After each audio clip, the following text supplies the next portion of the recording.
بھائی کچھ سوچو، نہ بروز محشر تم نے غامدی کا سامنا کرنا ہے، نہ بروز محشر معاویہ کا سامنا کرنا ہے. بروز محشر جس شخصیت کا تم نے سامنا کرنا ہے وہ رسول اللہ ہے. من سب علیًا فقط سبنی. معاویہ کی سیاست چل رہی ہے پاکستان میں، عیناً معاویہ کی سیاست ہے کہ لوگوں کو راستے سے ہٹانا ہے تو یہ کام کرو، لوگوں کے دلوں میں نفرت ڈال دو، ان کے لیے ان لوگوں کو متنفر کر دو. امیر المؤمنین علی بن ابی طالب، کیا آپ کی مظلومیت ہے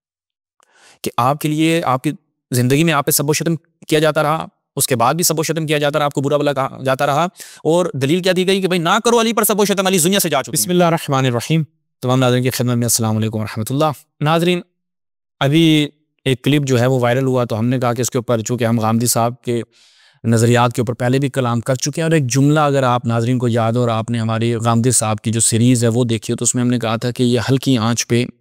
ایک ناسبی ہیں، بہت زیادہ شو بھی نہیں کرتے، لیکن جب شو کرتے ہیں تو ایسا کرتے ہیں کہ آپ کہتے ہیں بھائی بات تو آپ کی ٹھیک تھی، اور کوئی ان کی علمی ادلہ نہیں ہوتی. آپ ان کی دلائل کو اس لیے نہیں پکڑ سکتے چونکہ جب ایک شخص کا منہجی مشخص نہ ہو، وہ جہاں دل کرتا چل پڑتا ہے، جیسا کہ ہم نے ان کی سائٹ سے یہ بات ثابت کی تھی. اب دیکھیں غامدی صاحب نے مزید کھل کر کیا بیان کیا، پھر انشاءاللہ ہم اس پہ گفتگو کرتے ہیں، ملاحظہ کریں. سیاسی اعتبار سے معاویہ رضی اللہ عنہ کی سیاسی بصیرت، ان کے سیاسی اقدامات کی حکمت اور ان کے سیاسی اقدامات کے نتائج کے مقابلے میں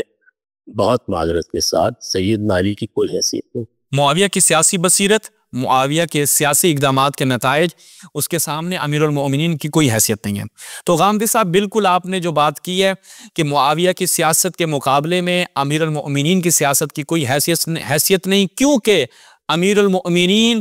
رشوت نہیں دیتے، بیعت لینے کے لیے امیر المؤمنین رشوت نہیں دیتے تھے، کیونکہ امیر المؤمنین نے اپنے زمانے میں کسی نامعلوم باپ کے بیٹے کو اپنا بھائی نہیں بنایا، کیونکہ علی نے یتیموں کے مال کو باطل طریقے سے کھانے کا حکم نہیں دیا تھا،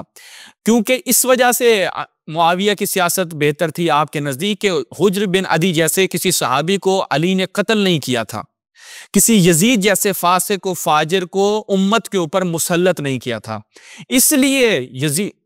معاویہ کی سیاست امیر المؤمنین سے بہتر ہے آپ کے نزدیک، چونکہ امیر المؤمنین نے بتوں کی خرید و فروخت نہیں کی تھی، کیونکہ امیر المؤمنین اپنے زمانے میں نامحرم عورتوں کو گفٹ نہیں دیتے تھے، اس لیے معاویہ کی سیاست بہتر ہے. چونکہ امیر المؤمنین شراب نہیں پیتے تھے، اس لیے معاویہ کی سیاست بہتر ہے. چونکہ امیر المؤمنین نے جنت کے سرداروں کی شہادت پر خوشی نہیں منائی، اس لیے معاویہ کی سیاست بہتر ہے. کیونکہ علی کسی باغی گروہ کے لیڈر نہیں تھے، اس لیے معاویہ کی سیاست آپ کے نزدیک بہتر ہے کہ علی نے اپنی حکومت چلانے کے لیے صحابہ پر، رسول کے صحابہ پر لعنتیں نہیں کی، اس لیے معاویہ کی سیاست بہتر ہے کہ اس نے اپنے زمانے میں اور یزید کی بیعت لینے کے لیے لوگوں کو، صحابہ رسول کو رشوت دی، پیسے دیے اور قتل و غارت کی. اس لیے آپ کے نزدیک یزید کے باب معاویہ کی سیاست بہتر ہے. ٹھیک ہے، اب ہم آ جاتے ہیں یہ جو ہم نے آپ کی خدمت میں نکات رکھے، کیا ایسے ہی ہیں یا نہیں ہیں؟ ایسے نہیں ہیں تو یہ میں آپ کی خدمت میں رکھتا ہوں کہ معاویہ نے کیا کیا کام کیا. چلتے ہیں سب سے پہلے مورد کی طرف. سب سے پہلا مورد کیا ہے کہ میں نے یہ جو بات کی کہ رشوت دیتا تھا، کس کس کو رشوت دیتا تھا، یہ میں آپ کو یہ ملاحظہ فرمائیں کہ آپ کے معاویہ صاحب جن کی سیاست بہتر ہے وہ کیا کرتا تھا، کس طرح سے رشوتیں دیتا تھا. جناب ابو ہریرہ صاحب کہتے ہیں کہ میرے پاس احادیث تھیں، وہ بیان کروں تو مجھے لوگ مار دیں، تو معرفت الثقات میں رسول کی احادیث چھپانے کے لیے کیا کہتے تھے، کہتے ہیں کہ کانا ابو ہریرہ اذا اعطاہ معاویہ سکت، وہ کہتے ہیں جب معاویہ اس کو پیسے سے دیتا تو ابو ہریرہ چپ رہتا، ٹھیک ہے، اور جب وہ پیسے روک دیتا تو ابو ہریرہ کلام کرنے لگ جاتا، کیونکہ ایسی احادیث معلوم تھی جناب ابو ہریرہ کو، اور وہ یہ کہتے بھی تھے کہ اگر میں یہ احادیث بیان کر دوں تو میرے گردن اڑا دیں گے. ملاحظہ فرمائیں الجامع صحیح بخاری میں، اس میں کیا ہے کہ میں نے رسول اللہ سے 2 بھاری برکم ظرف، یعنی اس قدر کثرت کے ساتھ میں نے احادیث حفظ کر رکھی ہیں، ان میں سے ایک تو میں نے پھیلا دی ہے، امل آخر جو دوسرا ظرف ہے وہ میں نے فلو بسستہ قوت حاضل بلعوم، یہ لوگ میری گردن اڑا دیں گے. وہ کون تھے اس زمانے میں؟ چونکہ یہ معاویہ کے زمانے میں حضرت ابو ہریرہ فوت ہوئے ہیں تو حضرت معاویہ سے ڈرتے تھے، اور وہاں میں نے دکھایا کہ حضرت معاویہ کیا کرتے تھے، حضرت معاویہ حضرت ابو ہریرہ کو پیسے دیتے تھے تاکہ کیا کیا جائے، وہ ان کے خلاف جو معاملات ہیں وہ نہ پھیلائیں، وہ روایات بیان نہ کریں. پھر میں آپ کے خدمت میں رکھتا ہوں کہ انہوں نے اور کیا کیا کیا، رشوتیں کہاں دی ہیں. ٹھیک ہے، ملاحظہ فرمائیں سیر اعلام النبلاء شمس الدین ذہبی یہاں پر کیا کہتے ہیں، وہ کہتے ہیں کہ عبداللہ بن عمر کو جناب معاویہ نے پیسے بھیجے کہ بھائی آؤ اور بیعت کر لو، اور پیسے کتنے بھیجے، اتنے پیسے بھیجے کہ حضرت عبداللہ بن عمر کہتے ہیں کہ جب عمرو عاص ان کے پاس جاتے وہ کہتے ہیں اخرج من عندی، میرے پاس سے چلے جاؤ، ان دینی لیس بدینارکم ولا درہمکم، یہ میرا دین کوئی درہم اور دینار کی بابت فروخت ہونے والا نہیں ہے کہ تم کہو کہ بھائی اتنے پیسے لو اور بیعت کر لو، تمہاری کیا عقل کام کرتی ہے نہیں کرتی کہ معاویہ کے جا کے واپس کرو اس کو، جو مجھے یزید کی بیعت کے لیے اپنی بیعت کے لیے کیا کر رہا ہے، رشوت دے رہا ہے۔ اس کے بعد ایک اور مقام جہاں پہ رشوت دی ہے، یہ ملاحظہ فرمائیں سیر اعلام النبلاء، یہاں پر کس چیز کی رشوت ہے، وہ کہتے ہیں جناب ابو موسیٰ اشعری کہتے ہیں، اور روایت کی سند بھی صحیح ہے، وہ کہتے ہیں ان معاویہ کتب الیہ، معاویہ نے اس کی طرف لکھا کہ عمرو عاص نے میری بیعت کر لی ہے، ٹھیک ہے، اور جو میں چاہتا تھا اس چیز کے اوپر اس نے بیعت کر لی ہے، لیکن اگر تو بیعت کر لینا تو تیرے ایک بیٹے کو میں کوفہ کی امارت دے دوں گا، دوسرے بیٹے کو میں بصرہ کی امارت دے دوں گا۔ یہ معاویہ صاحب کیا کرتے تھے، لوگوں سے بیعت لینے کے لیے ان کو کیا کرتے تھے، رشوت دیتے تھے، اور یزید کی بیعت کے لیے بھی انہوں نے کیا کیا، یزید کی بیعت لینے کے لیے بھی عبداللہ بن عمر کو رشوت بھیجی، پیسے بھیجے کہ بھائی یہ پیسے لو اور آ کر بیعت کر لو، جس پیسے سے عبداللہ بن عمر نے کہا کہ یہ لوگ سمجھتے ہیں کہ میرا دین، میرا مذہب، میرا اسلام میرے نزدیک اس قدر رخیص اور سستا ہے کہ میں اتنے پیسوں کے عوض یزید جیسے کی بیعت کر لوں۔ اگرچہ انہوں نے بیعت کر لی، لیکن معاویہ نے اپنے زمانے میں یزید کی بیعت لینے کے لیے، اپنی بیعت لینے کے لیے اپنا پیسہ بہا دیا، ٹھیک ہے، اور لوگوں کو حضرت حجر بن عدی کا قتل، ہم اس کے اوپر الگ سے گفتگو کر چکے، ہمارا کلپ موجود ہے، حضرت حجر بن عدی جو صحابی تھے اس کو قتل کیا کس نے، معاویہ نے۔ آج یہی غامدی صاحب کہہ رہے ہیں کہ جی یہ دیکھیں حکومت اپنی حکومت بچانے کے لیے کیا کر رہی ہے، ڈائریکٹ فائر مارے جا رہے ہیں، فوج جو ہے ان کو استعمال کیا جا رہا ہے اور گولیاں مروائی جا رہی ہیں، مذمت کر رر ہیں، بھائی یہی کام تو معاویہ نے کیا ہے، یہ سیاست معاویہ ہے جو آج آپ دیکھ رہے ہیں، جو لوگوں کو قتل کیا جا رہا ہے، سیاست کی بھیڑ چڑھایا جا رہا ہے، اور اپنی حکومت کا قوام جو ہے وہ اس سے لیا جا رہا ہے، وہ کس کی سیاست ہے، معاویہ کی سیاست ہے، جسے آپ کہتے ہیں کہ معاویہ کے اقدامات بہتر تھے، معاویہ کی سیاست علی سے بہتر تھی۔ ہاں آپ کی بات درست ہے، امیر المومنین نے یہ کام نہیں کیا، لوگوں کا قتل نہیں کیا، خون نہیں بہایا، معاویہ نے یہ کام کیا ہے۔ اس کے بعد ایک اور کام جو آپ کے معاویہ صاحب نے کیا، وہ کیا یہ ملاحظہ فرمائیں کہ معاویہ نے مغیرہ کو وصیت کی، کس چیز کی وصیت کی، یہ ملاحظہ فرمائیں کتاب انصاب الاشراف، معاویہ نے جب اس کو کوفہ کا گورنر بنایا تو اسے کیا کہا کہ تم نے کیا کرنا ہے، جس چیز کو تم نے کرنا ہے وہ کیا کرنا ہے کہ لوگوں کو علی کی مذمت کے لیے ابھارنا ہے، ٹھیک ہے، علی کی مذمت کریں اور آ کر امیر المومنین پہ سب و شتم کریں، ٹھیک ہے، عثمان پر ترحم کریں، والعیب لاصحاب علی، اور اصحاب علی پر کیا کریں، عیب جوئی کریں، ٹھیک ہے۔ آگے ملاحظہ پر المنتظم فی تاریخ الملوک والامم ابن جوزی صاحب وہ بھی اسی چیز کو بیان کرتے ہیں، ٹھیک ہے، کہ معاویہ نے جب مغیرہ بن شعبہ کو کوفہ کا گورنر بنایا تو اسے بہت ساری چیزوں کی وصیت کی، ان میں سے ایک وصیت کیا تھی، وہ یہ تھی کہ تم نے عثمان کے لیے دعا کرنی ہے اور علی کے لیے مذمت کرنی ہے، ٹھیک ہے، تو یہ تھی معاویہ کی سیاست، اور یہ صحیح اسناد کے ساتھ یہ جملے ثابت ہیں، ٹھیک ہے، وہ میں آپ کی خدمت میں رکھتا ہوں۔ یہ ملاحظہ فرمائیں سلسلہ الاحادیث الضعیفہ والموضوعہ ناصر الدین البانی نقل کرتا ہے اور کہتا ہے کہ اس کی سند صحیح ہے، اور ذہبی نے بھی اس کی موافقت کی ہے کہ مغیرہ بن شعبہ سب علی بن ابی طالب، امیر المومنین پر سب و شتم کرتا تھا۔ زید بن ارقم کھڑے ہو گئے، کہا کہ یا مغیرہ علم تعلم، تم نہیں جانتے کہ رسول اللہ نے اموات پر سب و شتم کرنے سے منع کیا ہے، تو تم علی پر کیوں سب و شتم کر رہے ہیں؟ امیر المومنین کی مظلومیت ہے کہ علی کے فقط یہی فضائل ہیں کہ وہ اس دنیا سے جا چکی ہیں، چلے گئے، اس لیے علی پر سب و شتم نہیں کرنا، کہ رسول نے اموات پر جو اس دنیا سے چلے گئے ان کو برا بلا کہنے سے، ان کی مذمت کرنے سے منع کیا۔ اور آگے سے زید بن ارقم کہتا ہے کہ اور تمہیں پتہ ہے علی اس دنیا سے چلے گئے ہیں، یا امیر المؤمنین علی بن ابی طالب، کیا آپ کی مظلومیت ہے کہ آپ کے لیے آپ کی زندگی میں آپ پہ سب و شتم کیا جاتا رہا، اس کے بعد بھی سب و شتم کیا جاتا رہا، آپ کو برا بلا کہا جاتا رہا، اور دلیل کیا دی گئی کہ بھئی نہ کرو علی پر سب و شتم، علی اس دنیا سے جا چکے، اللہ اکبر۔ اس کے بعد یہ ملاحظہ فرمائیں سیر اعلام النبلاء شمس الدین ذہبی، یہاں پہ کیا کہتے ہیں، یہاں پہ کہتے ہیں کہ کان المغیرہ ینال فی خطبتہ من علی،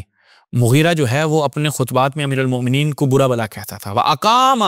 اور خطباء ینالون منہ، خطیبوں کو کھڑا کرتا تھا تاکہ وہ امیر المومنین کو برا بھلا کہیں۔ اس کے بعد ملاحظہ فرمائیں، یہ سنن ابی داؤد حافظ زبیر علی صاحب کی تحقیق و تخریج کے ساتھ اپنا ترجمہ ابو عمار عمر فاروق سعیدی کہتے ہیں کہ انہوں نے کہا جب فلاں کوفے میں آیا، فلاں کون تھا میں بھی بتاتا ہوں، اور اس نے فلاں کو خطبے کے لیے کھڑا کیا، عبداللہ نے کہا تو سعید بن زید نے میرے ہاتھ دبائے اور کہا کہ اب تم اس ظالم خطیب کو نہیں دیکھتے کہ جو امیر المؤمنین کے بارے میں برا بھلا کہہ رہا ہے۔ معلوم ہوتا ہے کہ خطیب نے اشارے کنائے میں حضرت علی کے بارے میں نامناسب انداز اختیار کیا، ٹھیک ہے۔ اب وہ کہتے ہیں یہاں پہ کون تھا وہ، میں آپ کی خدمت میں رکھتا ہوں۔ یہ اب تھوڑا سا پیچھے چلے جائیں گے ہم، اور یہاں پر دیکھیں یہ سہارنپوری صاحب جو ہیں وہ کیا بیان کرتے ہیں کہ لما قادم فلان الی الکوفہ اقام فلان خطیبا، اس نے اس کو کھڑا کیا تاکہ امیر المؤمنین پر سب و شتم کرے۔ وہ کہتے ہیں کہ فالضمیر فی اقام الی معاویہ، وہ معاویہ کی طرف جاتی ہے، ٹھیک ہے۔ والمراد بفلان الخطیب مغیرہ بن شعبہ، وہ مغیرہ بن شعبہ ہے، فلان فلان سے مراد معاویہ اور مغیرہ ہے۔ وکان فی الخطبہ تعریضا بسب علی رضی اللہ عنہ، یعنی اس خطبات میں امیر المؤمنین پر اشارے کنایوں میں کیا کیا، سب و شتم کیا جاتا تھا، ٹھیک ہے۔ پھر نیچے کہتے ہیں کہ سبحان اللہ، ابو داؤد نے کیا بہترین کام کیا، اور معاویہ کے لیے مغیرہ کے لیے فلان کا لفظ استعمال کیا۔ وہ کہتے ہیں کیوں، وہ کہتے ہیں اس لیے کہ لکونہما صحابیین، یہ دونوں صحابی تھے، برادران اہل سنت جن کا ضمیر بیدار ہے، وہ غامدی کے فالوورز۔ ایک نہیں، ہزاروں شواہد موجود ہیں، تاریخی مسلح اسٹیبلش ہسٹری جو آپ لوگ کہتے ہیں اسٹیبلش ہسٹری، وہ یہ بات بتلاتی ہے، صحیح روایات اور دیگر تاریخ کی یہ چیزیں بتلاتی ہیں کہ امیر المؤمنین پر سب و شتم ہوتا رہا۔ معاویہ نے وصیت کی، کیوں، حتیٰ کہ مغیرہ نے اور مروان نے کیا کہا سیر اعلام النبلاء میں، اسے کہا گیا کہ علی پر سب و شتم کیوں کرتے ہو، وہ کہا اس وجہ سے تاکہ ہماری حکومت چل سکے، جتنی ہم علی کی مذمت کریں گے، لوگوں کے دلوں میں علی کی نفرت داخل کریں گے، معاویہ کی حکومت مستحکم ہوگی۔ آج کیا کیا جاتا ہے، آج دوسروں کو راستے سے ہٹانے کے لیے جیل میں ڈال دیتے ہیں، دوسروں کو راستے سے ہٹانے دینے کے لیے ان کے سکینڈلز نکال دیتے ہیں، دوسروں کو راستے سے ہٹانے کے لیے ان کو یرغمال بنا لیا جاتا ہے۔ معاویہ کی سیاست چل رہی ہے پاکستان میں، عیناً معاویہ کی سیاست ہے کہ لوگوں کو راستے سے ہٹانا ہے تو یہ کام کرو، لوگوں کے دلوں میں نفرت ڈال دو، ان کے لیے ان لوگوں کو متنفر کر دو۔ آج وہی کام ہو رہا ہے، اور معاویہ یہی کام کرتا تھا۔ خود ان کے اپنے جو آپ کے اصحاب ہیں، جو آپ کے صحابہ ہیں، مغیرہ کون ہے، وہ کہتے ہیں من کبار صحابہ، معاویہ صحابہ۔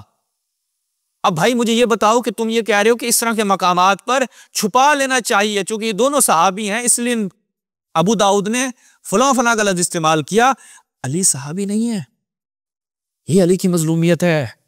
میں برادران اہل سنت غامدی اس آپ کے فینس سے یہ تقاضا کروں گا، بھائی کچھ سوچو، نہ بروز محشر تم نے غامدی کا سامنا کرنا ہے، نہ بروز محشر معاویہ کا سامنا کرنا ہے۔ بروز محشر جس شخصیت کا تم نے سامنا کرنا ہے وہ رسول اللہ ہے۔ من سب علی فقط سبنی، من حارب علی فقط حاربنی۔ تو رسول کا سامنا کرنا ہے، کس منہ سے رسول کا سامنا کرو گے، وہاں پہ غامدی کو آگے کرو گے۔ یہ غامدی نے ہمیں کہا تھا تمہاری عقل کام نہیں کرتی، تم نہیں دیکھتے کہ تمہاری کتابیں بھری پڑی ان چیزوں سے، اس کے بعد کبوتر کی طرح آنکھیں بند کر لینا، کیا یہ دانش بندی ہے، عقل بندی ہے؟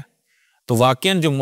غامدی نے کہا کہ معاویہ کی سیاسی اقدامات ایسے تھے، ظاہری بات ہے آپ لوگ اسی گندی سیاست میں پلے بڑے ہیں، آپ کو یہی اچھی لگے گی، تو اس لیے آپ لوگ معاویہ کے فیور میں جاتے ہیں، معاویہ کی فیور کرتے ہیں۔ تو اسی پہ ہم اجازت چاہتے ہیں، اور کوئی اس میں زیادہ طول و تفصیل معاویہ کے ساری میں کرتوتے جتنی بھی میں نے رکھی ہیں اس پہ میری پوری ایک سیریز موجود ہے معاویہ کے نام سے، اگر آپ پلے لسٹ میں جائیں تو معاویہ کا آپریشن میں نے تفصیل سے کیا ہوا ہے، صحیح روایات سے، وہ آپ جا کے ملاحظہ کر سکتے ہیں۔ یہ جو میں نے ٹائٹل جتنے بھی بیان کیے یہ ساری چیزیں صحیح روایات سے، انہی کی کتابوں سے ثابت ہیں۔ اسی کے ساتھ اجازت چاہتے ہیں، والسلام علیکم ورحمۃ اللہ۔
پھر اگر ایک میرا بھائی سنی جرت کرے اور امام زمانہ کے حوالے سے تانا دے،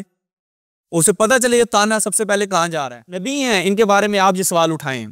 کہ یہ کیوں تلوار نہیں اٹھا رہے، کیوں مقابلہ نہیں کر رہے، کیوں اپنی غیرت مذہبی و غیرت دینی کا ثبوت نہیں دے رہے بقول آپ کے۔ بسم اللہ الرحمن الرحیم، الحمدللہ رب العالمین والصلاة والسلام علی محمد وآلہ الطاہرین ولعنۃ الدائمہ علی اعدائہم اجمعین۔ ناظرین، ایک موضوع کو لے کر ہماری گفتگو جاری ہے۔ پہلی قسط حتماً آپ نے ملاحظہ کی ہوگی، ایک اعتراض یہ کیا جاتا ہے مخالفین مکتب اہل بیت کی جانب سے کہ امیر المؤمنین نے جب جناب زہرا سلام اللہ علیہا کے گھر پہ حملہ کیا گیا تو دفاع کیوں نہ کیا۔ پہلی قسط میں جو یہاں پر ابھی تکرار کرنے کی ضرورت نہیں ہے، ہم نے نہایت مفصل بیان کیا کہ امیر المؤمنین نے آیا دفاع کیا یا نہیں کیا۔ یہ جو ایک اعتراض کیا جاتا ہے اس میں کس قدر حقیقت ہے، اور تشیع اور تسنن کی جو روایات ہیں آپ کی خدمت میں پیش کی تھیں۔ جن عزیزان نے ہماری وہ پہلی قسط ملاحظہ نہیں کی جائیں وہ پہلی قسط ملاحظہ کریں تاکہ ان کو ہماری آگے کی گفتگو سمجھ آ سکے۔ آج کی گفتگو گزشتہ سے پیوستہ ہے، ملاحظہ فرمائیں الاحتجاج الطبرسی، اور اس کے مقدمے میں مؤلف نے جو ہے وہ بیان کیا ہے کہ اس میں وہ روایات میں نے نقل کی ہیں جو تشیع کے ہاں مورد قبول ہیں۔ ایسا نہیں کہ ساری روایات، بلکہ تقریباً ہم کہہ سکتے ہیں کہ اکثر و بیشتر روایات اس کتاب میں تشیع کے ہاں مورد قبول ہیں۔